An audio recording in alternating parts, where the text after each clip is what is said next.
성경은 분명히 말하고 있습니다. 한번 따라합시다. 태초에 하나님이 천지를 창조하시니라. 여러분 믿으십니까? 아멘. 하나님이 지으신 세상을 우리가 사랑하고 보존하는 것, 그리스도인들이 해야 할 일입니다. 그런데 이 세상을 잘 돌보고 잘 아름답게 지켜나가는 것뿐만이 아니라 우리 자신도 하나님께서 지으신 하나님의 피조물이니 우리를 잘 돌보고 우리를 서로 사랑하는 것, 그것도 거룩한 우리의 사명입니다. 20세기 기독교 작가이자 성경 연구가였고 또 복음주의 설교자였던 아서 핑크라고 하는 이가 있는데, 그가 쓴 창세기 주에 보니까 창세기 1장 그 첫 장을 설명하는 것 가운데 이런 글로 이렇게 말하고 있습니다. 조금 길지만 제가 한번 읽어볼게요. 최초의 창조와 관련하여 성경에 기록된 것은 창세기 1장 1절, 이것이 전부입니다. 우리로 하여금 창조의 연대를 결정할 수 있도록 해주는 아무것도 없고 창조 세계의 전체적인 모양이라든지 혹은 그 안에 있는 것들에 대해서는 아무것도 계시되지 않습니다. 또 최초의 창조와 관련하여 신적 건축자가 사용한 구체적인 방법에 대해서도 아무것도 언급되지 않습니다. 우리는 최초의 하늘과 땅이 수천 년 전에 창조되었는지 아니면 수억 년 전에 창조되었는지 알지 못합니다. 우리는 창조가 한순간에 이루어졌는지 아니면 오랜 세대의 간격을 두고 이루어졌는지도 알지 못합니다. 오직 단순한 사실 그 자체 하나만 언급할 뿐입니다. 태초에 하나님이 천지를 창조하시니라. 그리고 우리의 호기심을 만족시켜주기 위해 아무것도 덧붙여지지 않습니다. 성경 이 거룩한 책의 첫 문장은 철학적인 명제로서가 아니라 믿음으로 무조건 받아들여야만 하는 진리의 선언으로 제시되고 있습니다. 태초에 하나님이 천지를 창조하시니라. 하나님의 존재를 증명하기 위한 어떤 논증도 제시되지 않습니다. 다만 그의 존재는 믿음으로 받아들여야만 하는 사실로서 확언될 뿐입니다.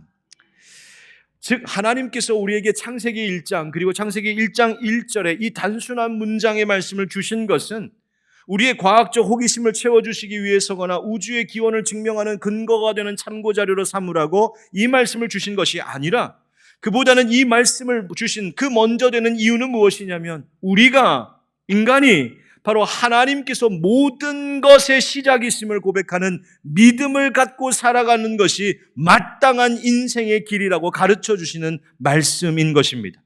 즉 이 창세기 1장 1절은 하나님을 믿는 성도들의 신앙 고백인 것이죠.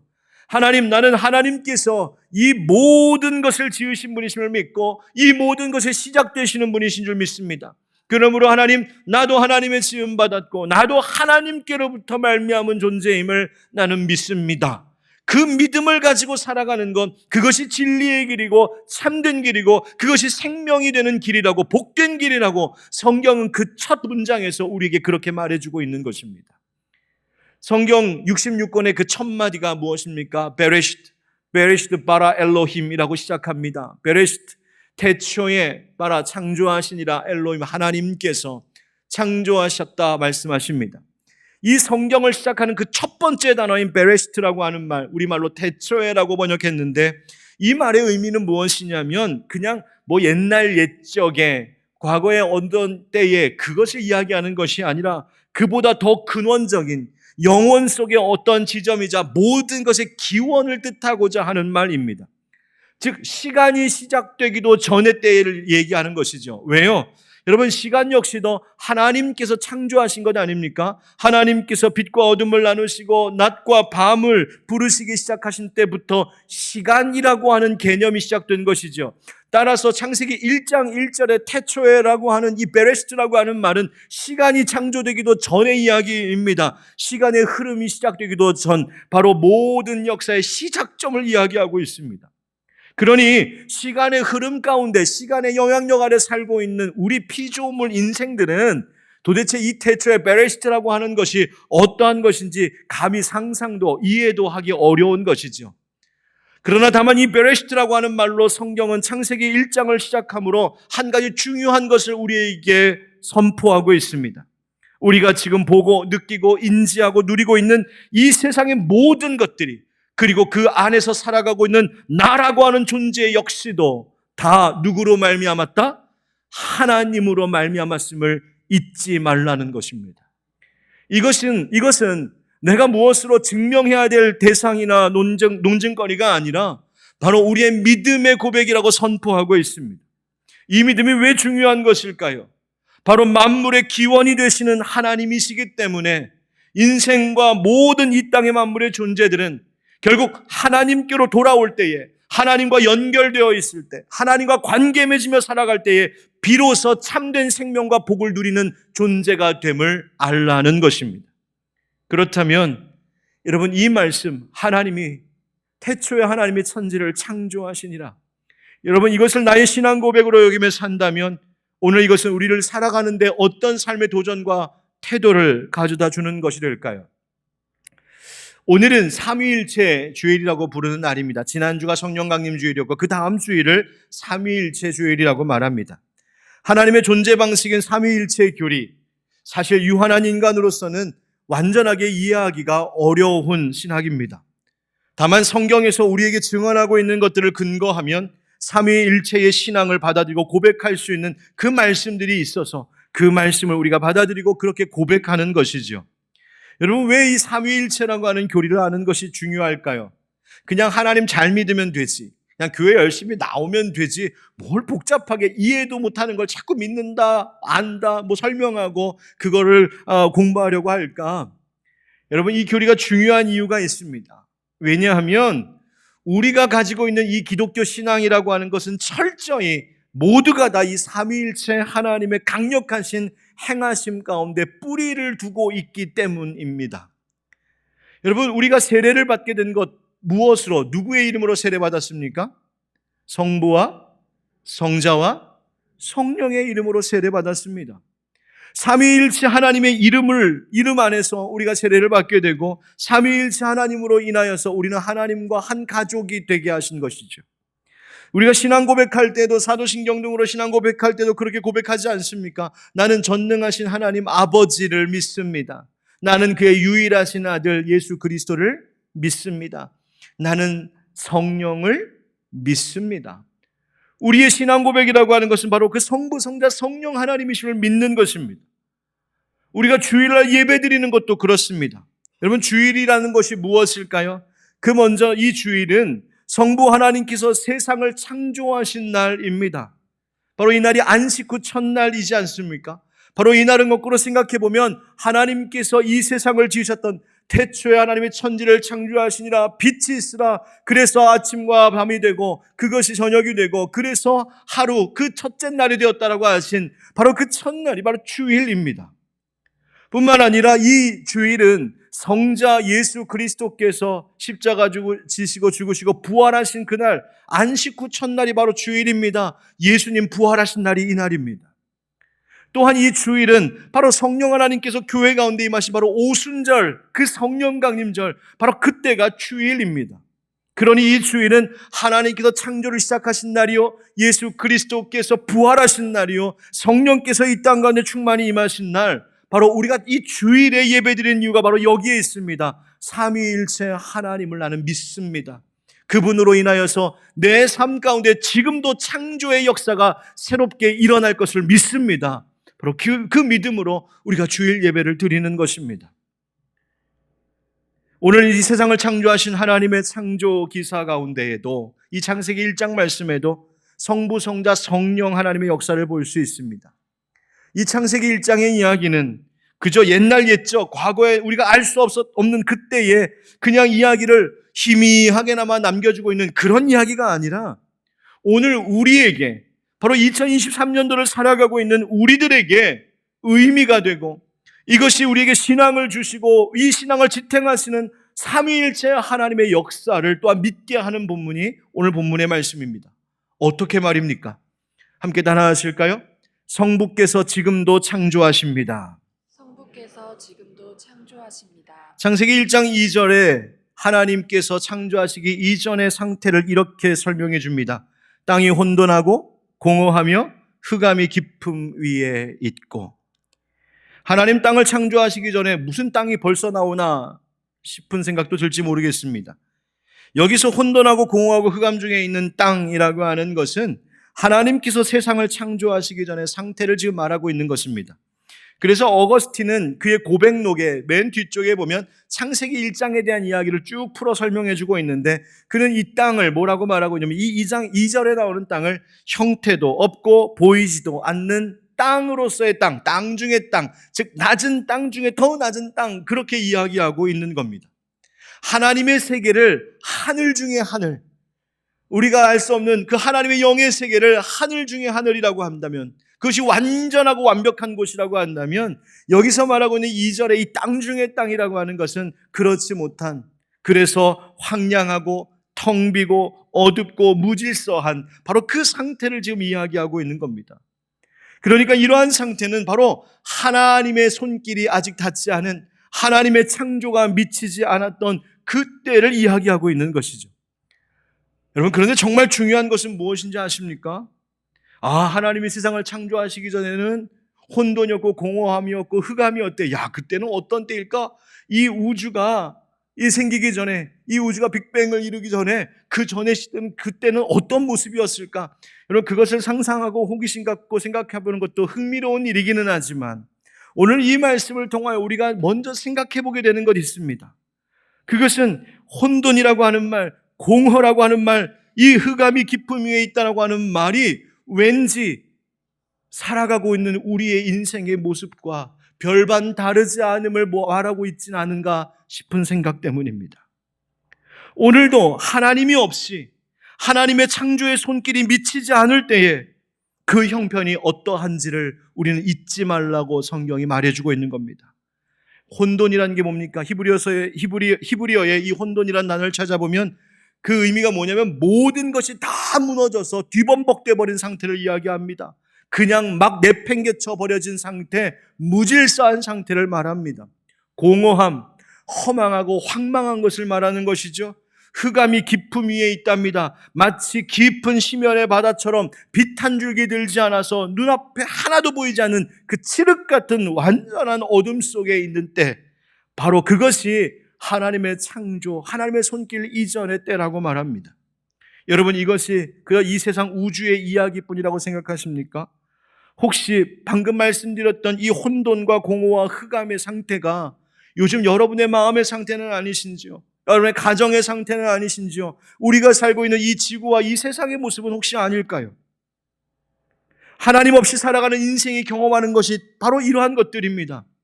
우리의 삶 가운데 무질서함을 경험합니다. 뭐가 뭔지 하나도 모르겠습니다. 혼돈스럽습니다. 분별하기가 어렵고, 내가 지금까지 살아온 동안 이런 가치관 가지고 살았는데 어떤 일로 말미암아서 일평생 쌓았던 그 가치관이 한순간에 흔들리고 무너지는 일들, 혹시 그런 거 경험해 보신 적 없으십니까? 인간이 열심히 일하고 수고하며 삽니다. 열심히 일해서 어떤 일을 이루려고 합니다. 이것만 이루면 내 인생 괜찮을 것 같은데 정작 그 일이 이루어지고 나니까 마음속에 찾아오는 것이 뭐냐면 공허함입니다. 내가 뭐 때문에 이렇게 열심히 지금까지 살아왔을까? 혹시 그런 마음 들어본 적 없으십니까? 여러분, 캄캄할 때 있지 않습니까? 인생길이 깜깜하고 보이지 않고 삶에 희망이 없고 답답하고 두려울 때, 여러분, 그때 어떻게 해야 될까? 오늘 창세기 1장 1절과 2절은 우리에게 분명히 말합니다. 그 흑암 가운데 있는 우리의 인생 가운데 다시 한번 빛이 있으라 말씀하시는 성부 하나님 아버지를 모시며 살라고요. 하나님께서 말씀하시는 거 들으며 살라고 하십니다. 왜? 그 하나님께서 오늘도 우리와 함께 하시며 우리 가운데 새 일을 행하기를 원하시는 하나님이시기 때문이라는 것입니다. 이사야서 43장 19절 말씀에 보라, 내가 새 일을 행하리니 이제 나타낼 것이라. 아멘. 여러분, 하나님께서 우리 가운데 새 일 행하시기를 원하신답니다. 우리 하나님께서는 그저 과거에 이 세상을 창조해 놓으시고 이 세상 잘 돌아가나 구경만 하고 계신 분이 아니라 오늘도 우리의 삶 가운데 찾아오셔서 새로운 일들을 끊임없이 하기를 원하시는, 이루시기를 원하시는 선하신 하나님, 성실하신 하나님이신 줄 믿습니다. 그러므로 그 창조의 하나님, 그 창조 하나님의 능력이 오늘 여러분의 삶에 있는 모든 혼돈과 공허함과 흑암의 깊음 위에 있는 것들, 그 모든 것들을 물리치시고 하나님이 그 혼돈은 질서와 조화로, 공허함은 충만함으로, 그리고 그 어두움은 빛으로 바꾸시는 은혜가 하나님 모시고 살아가는 여러분들 삶 가운데 가득하기를 예수 그리스도의 이름으로 축원드립니다. 두 번째 따라합시다. 성자께서 지금도 말씀하십니다. 성자께서 지금도 말씀하십니다. 창세기 1장 여러분 많이 읽어보셨을 것이라 잘 아시겠지만 창세기 1장 3절부터 말씀을 쭉 보면 같은 내용이 같은 구절들이 좀 같은 패턴들이 반복됩니다. 그 패턴이 무엇이냐면 이것이죠. 하나님이 이르시되 그대로 되니라. 그리고 그렇게 되니 하나님 보시기에 좋았더라. 하나님 이르시되 빛이 있으라 하시니 그대로 되었고 그렇게 된 것을 보시고 하나님 좋았다. 세상을 창조하신 그 일에 하나님의 방식이 바로 이것이었습니다. 하나님 말씀하셨고 하나님 말씀하시니 말씀대로 되었고 그것을 보시고 하나님 좋았다. 여기서 보시기에 좋았더라라고 하는 히브리어가 토브라고 하는 단어인데 그 말의 의미는 하나님이 기분이 너무 좋았다. 그냥 단순히 그런 이야기가 아니라 그것이 참 아름답고 참되고 선하다라는 의미입니다. 여러분 진선미 그 참되고 선하고 아름다운 것을 무엇이라고 정의하겠습니까? 뭐가 참된 것이고 뭐가 선한 것이고 뭐가 아름다운 것일까요? 성경은 우리에게 이 점을 분명히 가르쳐주고 있습니다. 우리의 인생 가운데 진정한 참됨과 선함과 아름다움은 다른 것이 아닌 하나님이 말씀하시면 그 말씀대로 무엇이 될 때 그것이 참된 것이요 선한 것이요 아름다운 것이라고 말하고 있습니다. 우리의 인생이 언제 참되고 선하고 아름다울까? 하나님의 말씀대로 될 때. 우리의 가정이 우리의 교회가 언제 아름다운 교회 아름다운 가정이라고 말할 수 있을까? 하나님의 말씀대로 될 때. 바로 그것이 아름다움이라고 그때에 하나님은 우리를 보시고 보시기에 좋았다라고 말씀하신다는 것입니다. 그렇기 때문에 하나님의 말씀이 필요한 것이죠. 우리가 하루를 시작할 때마다 아침에 경건의 시간을 통하여 말씀으로 시작해야 될 이유가 바로 여기에 있습니다. 오늘 하루 흑암과 같이 어둠 가운데 헤매는 인생이 아니라 하나님 비추시는 진리의 빛 가운데 걸어가는 인생길 되게 해달라고 말씀 가운데 그 하루를 시작하는 것입니다. 하루 열심히 수고하고 퇴근하는 길에 내가 이러려고 일을 하나? 내가 이러려고 이렇게 살려고 이렇게 수고하고 있나? 그런 허무함과 상실감이 아니라 하나님 오늘도 수고하게 해주시니 감사합니다. 오늘도 결실하게 해주시니 감사합니다. 하나님 내 마음이 감사와 충만함으로 가득합니다. 그 마음으로 살아가는 하루가 될 수 있도록 우리는 매일 아침 하나님 말씀으로 그 하루를 시작하는 것입니다. 우리가 주일날 이 예배 때에 긴 시간을 들여 하나님의 말씀을 경청하는 이유가 무엇입니까? 이 한 주간도 어둠이 아닌 빛 가운데 살아갈 수 있도록, 이 한 주간도 허무함과 공허함이 아니라 감사와 만족이 있는 한 주가 될 수 있도록 우리는 그 시작을 바로 하나님의 말씀으로 이 하루를 이 한 주를 시작하는 것이죠. 왜요? 하나님의 말씀에는 창조의 힘이 있기 때문입니다. 하나님이 말씀하시면 그 말씀은 창조의 힘이 있어 새로운 것들을 만들어내고 그 말씀대로 될 때에 그 말씀 앞에 순종함으로 결실할 때에 하나님은 그것을 보시고 보시기에 좋았다 하시는 것입니다. 그렇다면 그 말씀이란 도대체 무엇일까요? 사도 요한은 우리에게 이렇게 말해줍니다. 요한복음 1장 1절에 태초에 말씀이 계시니라. 이 말씀이 하나님과 함께 계셨으니 이 말씀은 곧 하나님이시니라. 14절에서는 말씀이 육신이 되어 우리 가운데 거하심에 우리가 그의 영광을 보니 아버지의 독생자의 영광이요 은혜와 진리가 충만하더라. 아멘. 누구를 말하고 있는 겁니까? 예수 그리스도이시죠. 말씀이 이 땅에 육신으로 오신 분이 바로 예수 그리스도라고 성경 우리에게 다시 가르쳐주고 있습니다. 그렇다면 오늘도 말씀이 가지고 있는 그 창조의 힘을 의지하며 산다는 것이 뭡니까? 오늘도 예수님 따라 사는 것입니다. 오늘도 예수님께서 우리의 인생 가운데 가르쳐 주신 것 배우며 살아가는 겁니다. 내 예수님의 그 생애를 기억하며 오늘도 우리 찬양대 찬양한 것처럼 나를 기념하라는 것처럼 예수님께서 우리를 위하여 십자가 지신 그 일들을 기억하며 살아가는 것, 예수님 성품 닮아 살아가는 것, 그것이 말씀이신 예수님으로 살아가는 창조의 능력으로 살아가는 자들입니다. 사랑하는 성도 여러분, 우리의 삶 가운데 새 일이 시작되기를 원하십니까? 예수님의 말씀 붙들고 사시길 축복합니다. 예수 십자가 붙들고 사시길 축복합니다. 바로 거기에 하나님께서 새 일을 행하시는 창조의 역사가 지금도 일어나게 될 줄 믿습니다. 세 번째 따라합시다. 성령께서 지금도 운행하십니다. 성령께서 지금도 운행하십니다. 자, 이 혼돈과 공허함과 흑암이 가득한 이곳, 그런데 그 수면 위를 하나님의 영이 운행하시니라. 바로 2절 말씀이 그렇게 말합니다. 하나님의 영은 수면 위에 운행하시니라. 그런데 여러분, 이 운행한다라고 하는 이 말이 참 재미있습니다. 메라헤페트라고 하는 이 동사로 되어 있는 이 운행하시다라고 하는 말은 움직이다, 흔들다 그런 의미인데, 그것을 통해서 표현하려고 하는 것이 무엇이냐면, 어미새가 큰 날개를 펴고 작은 새끼가 모여있는 그 둥지 위를 활공하면서 그것을 빙글빙글 돌면서 돌보고 지키는 겁니다. 해하지 못하도록. 혹은 만약에 그 새가 이제 부화해야 될 알이라면 그 어미새가 따뜻하게 품어서 그것이 부화될 때까지 돌보고 지키는 그 모습을 바로 성경은 운행하다라고 하는 말을 썼습니다. 성령님이 지금 그렇게 하신다는 겁니다. 성령님이 그렇게 품고 계신다는 거예요. 또 재미있는 것은 이 수면 위에라고 하는 말인데, 이 말 히브리어로 직역해보면 물들의 얼굴 위에 이렇게 되어 있습니다. 그 이 수면을, 이 공허함과 혼돈을 얼굴이라고 표현했습니다. 상상해보면 이런 것 아니겠습니까? 어린아이가 깜짝 놀랄 일이 있어서 자지러지게 울고 있습니다. 아니면 어딘가가 너무 아파서 울고 있습니다. 그때 그 아이의 엄마가 이 아이를 향하여서 다가가 얼굴을 마주보며 엄마 여기 있어. 엄마 여기 있어. 괜찮아. 이제 걱정하지 마. 엄마가 돌봐줄게. 엄마가 지켜줄게. 엄마가 약 발라줄게.